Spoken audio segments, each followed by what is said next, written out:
ไล่ทีเล็กลาเส้นเชือก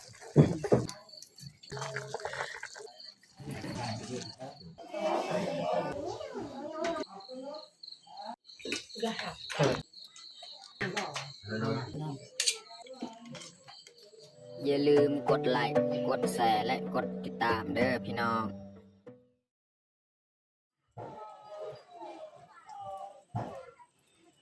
ครับสบายดีแล้วก็สวัสดีเบิร์ดสู่ผู้สู่คนเนาะยินดีต้อนรับเขาสู่สองบาวยืน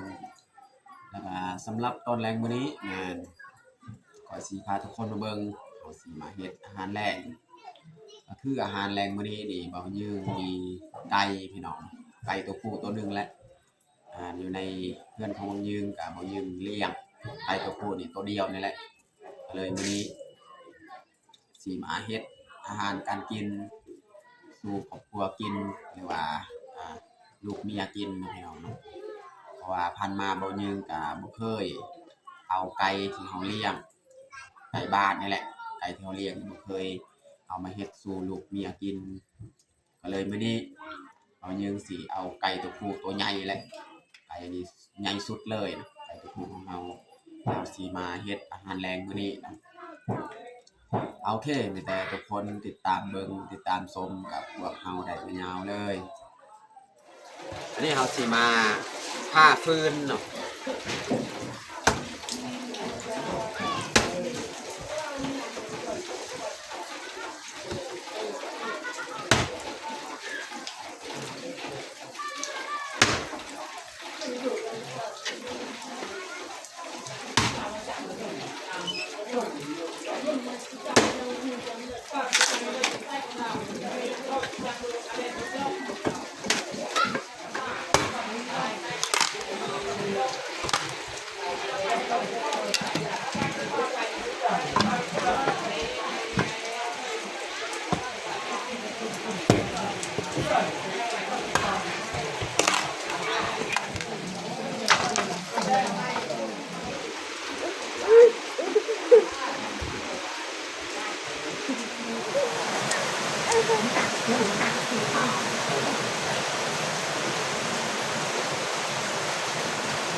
ต้มน้ำร้อนทาเลยเนาะน้ำร้อนมันสิกดเอาไก่ของเรา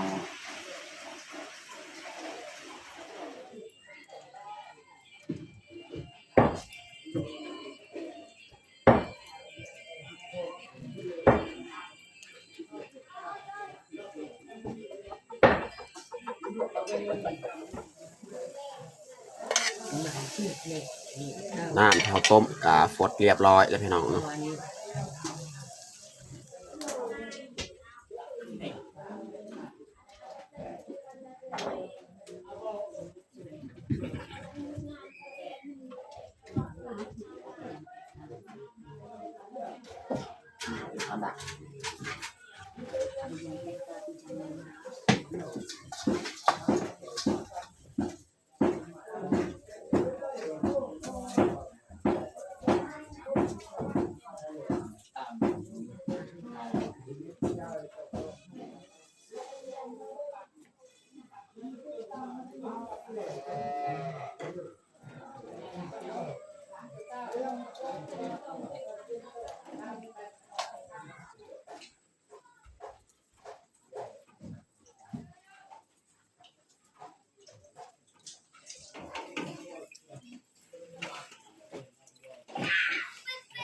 โอเคเรียบร้อยเดี๋ยวเราจะทำความสะอาดแบบนี้อันนี้เมียจะเอาข้าวเนาะข้าวเจ้าเนาะมาหุง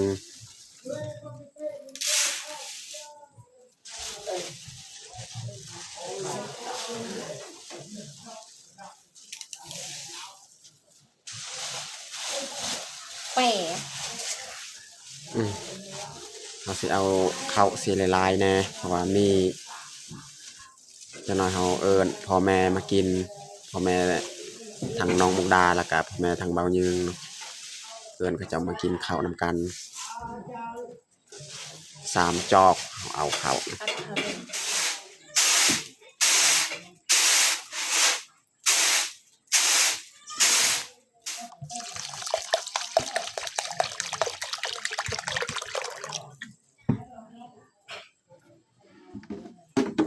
เมียเก็บกระตุกเขาไปตักน้ำ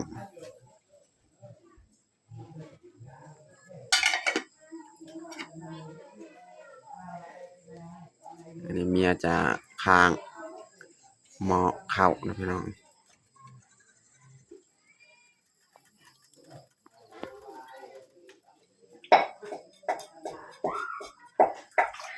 ทำความสะอาดอยู่นี่เลย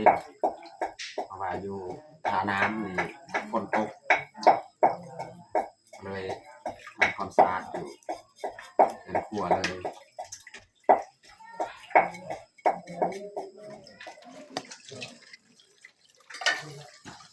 ข้าวของเฮากะไก่สิสุกและพี่น้องเนาะ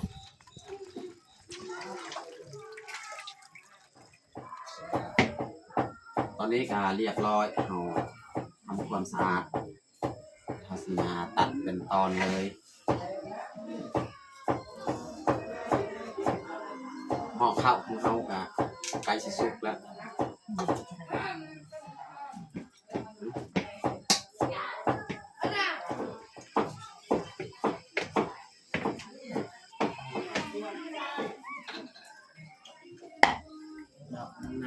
ตอนนี้ก็ให้น้องมุกดาอีกมาตัดสีนไก่เพราะว่าเบายึงนี่คือกระดูกไก่ปาดมือพี่น้องเบิ่งนี่คือปาดบอล5 นิ้วโป้นี่ก็เลยให้น้องมุกดาอีกมาตัดต่อ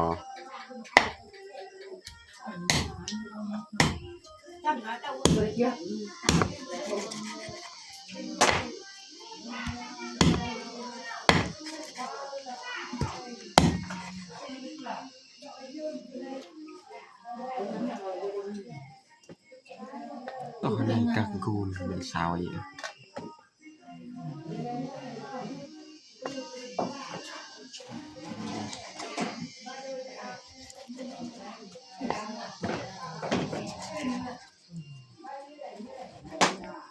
ตัวละ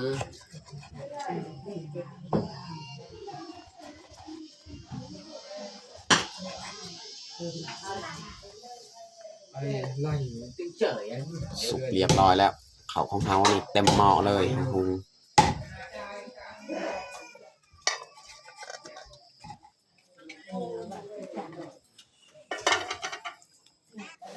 วันนี้เขาจะตักข้าวเลยตักใส่3 ใหญ่เลยพี่น้อง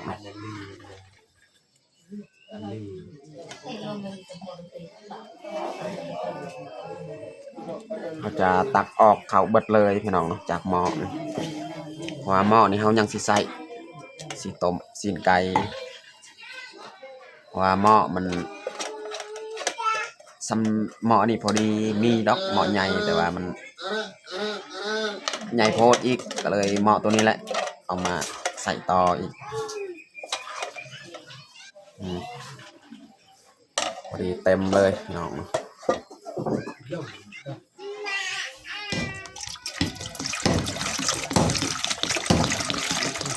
ใส่น้ำพี่น้องน้ำต้มสีนไก่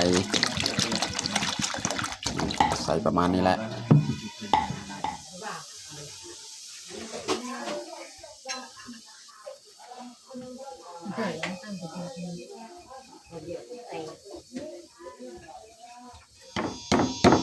ตอนนี้ผมก็เตรียมเครื่องหอมอีกพี่น้องเนาะเครื่องหอมเครื่องปรุงเตรียมไว้เลยวันนี้เราจะตำเครื่องปรุงของเราใส่มะแคนนี่ต้องตำก่อนเพราะมันแตกยาก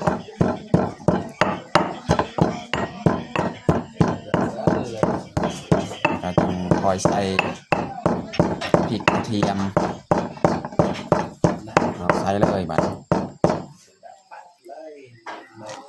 ใส่มะพริกใส่กระเทียม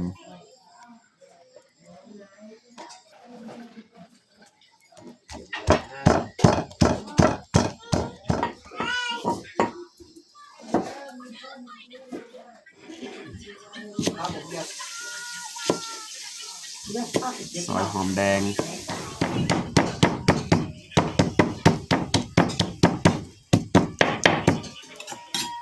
ตอนนี้เครื่องหอมของเฮากะเตรียมครบสุดเรียบร้อยนะพี่น้องเนาะ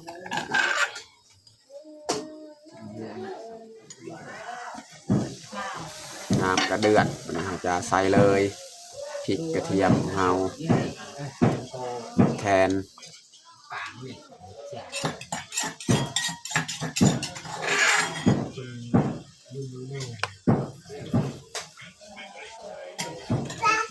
หัวสีไข่หอมแดงทิ้งใบมะกรูดใส่ขนอก้อนเกลือผงนัวน้ำปลาแล้วก็จึงเอาซีนไก่ของเฮาลงเลยบาดนี้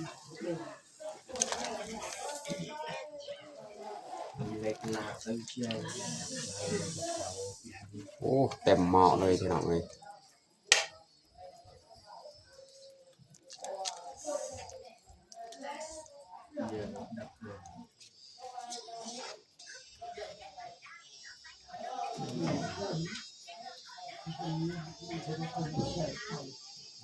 พอดีเต็มหม้อเลยพี่น้อง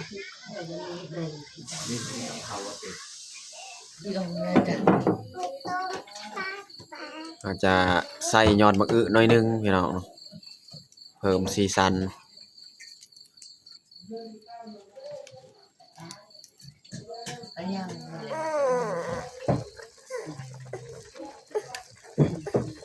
ตอนนี้ก็กำลังฟดพี่น้อง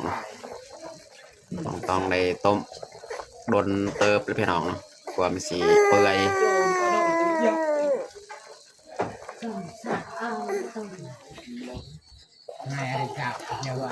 ตอนนี้เขาต้มกะโดนเติบมันเขาสีใส่ยอดมะอึ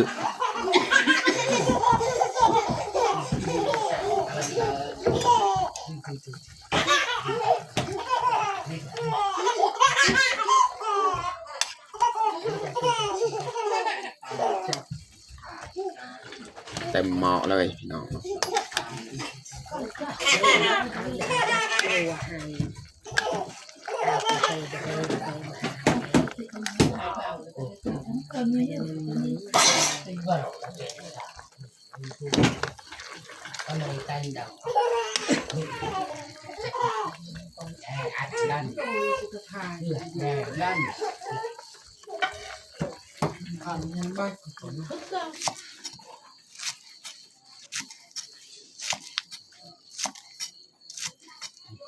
ซอยหอมบัว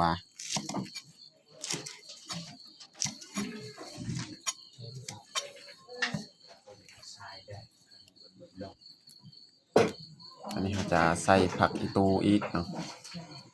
ต้มไก่นี่ต้องใส่ผักอีตูมันจะแซ่บ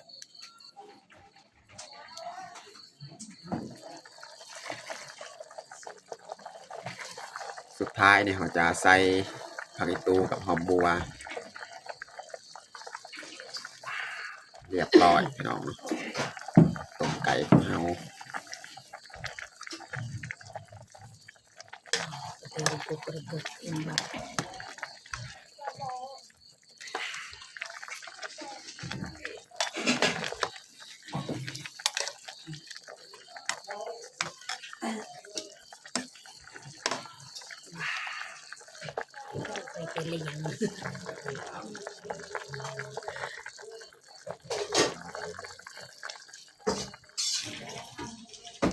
ตอนนี้ก็สุกเรียบร้อยพี่น้องเนาะเขาจะปรุง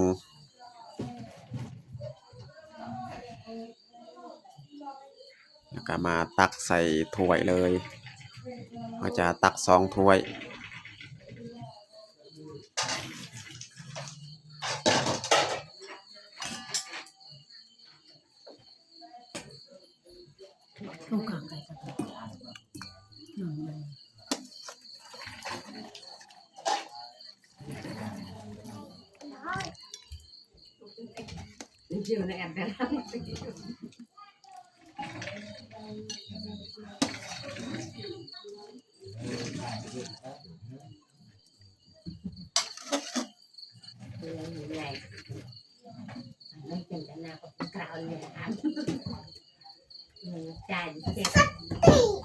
จะเติมน้ำอีก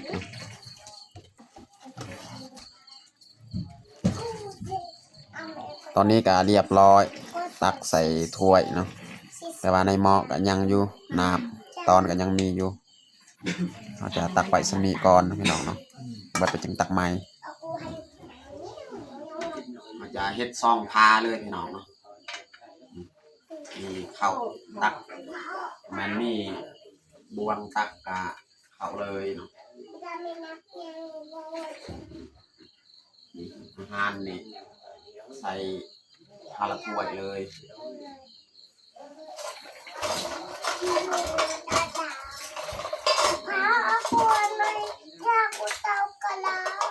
เอาข้าวใส่ข้าวตอนนี้ก็เรียบร้อยเราแต่งข้าวของเราต้มไก่พี่น้องเนาะ2 พาเลย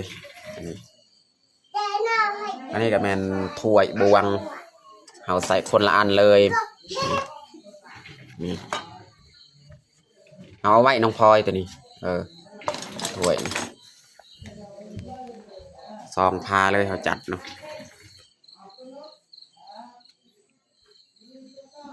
ตอนนี้ก็เรียบร้อยเราแต่งข้าวของเราแล้วก็พี่น้องทั้งเมียแล้วก็พี่น้องทั้งเบายืงเขาจะมากินข้าวรวมพาเนาะเอามาเด้อมากินข้าวน้ำกันกินข้าวแรงพี่น้องเนาะต้มไก่สู้ครอบครัวกินเนาะเอาน้องพ่อยลุงปามกินข้าวเอามาเด้อมากินข้าวเที่ยงข้าวแรงเหมือนข้าวเที่ยงเพราะไม่แต่มันเอามาเด้อมากินข้าวเที่ยงน้ำกันเอาอีกแล้วข้าวแรงข้าวแรงแต่มันเอามาเด้อมากินข้าวแรงน้ำกันมาทุกคนมาเด้อพี่น้องมากินข้าวแรงน้ำกันเอามาจ้าก็อยากเอายาจ้าเห็นแล้วเนาะจ้าเห็นต่างกันเนาะน้องไม่แจว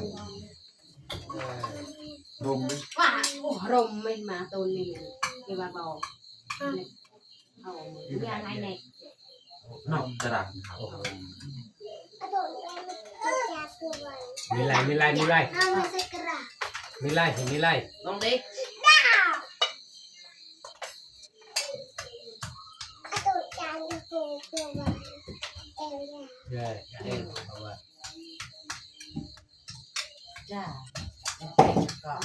น้องพลอยนี่พิษตลอดยังต้องเอาใหม่ดั่งมันไปนอนนะ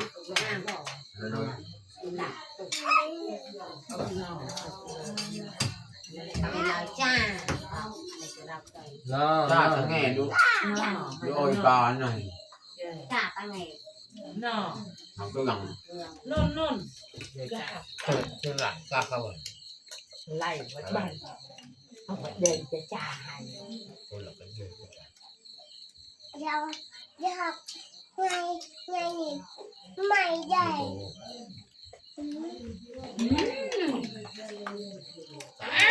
จ้าใส่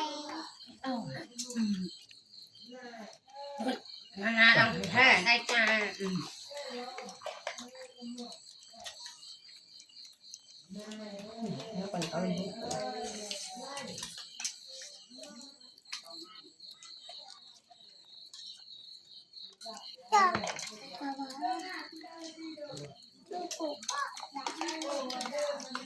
จ้า ได้เกิด จ้าเล็กจ้า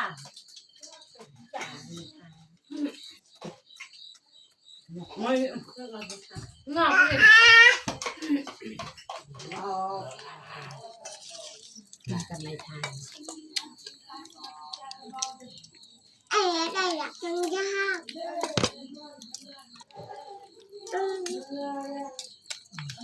จ้าฮัก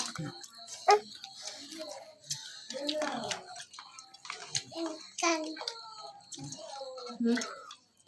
จ้าฮัก เอาสุดอะไรยัดงัดไง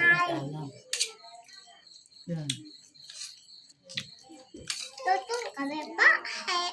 ตัวตุ้งบ้า ว่าไม่รักว่า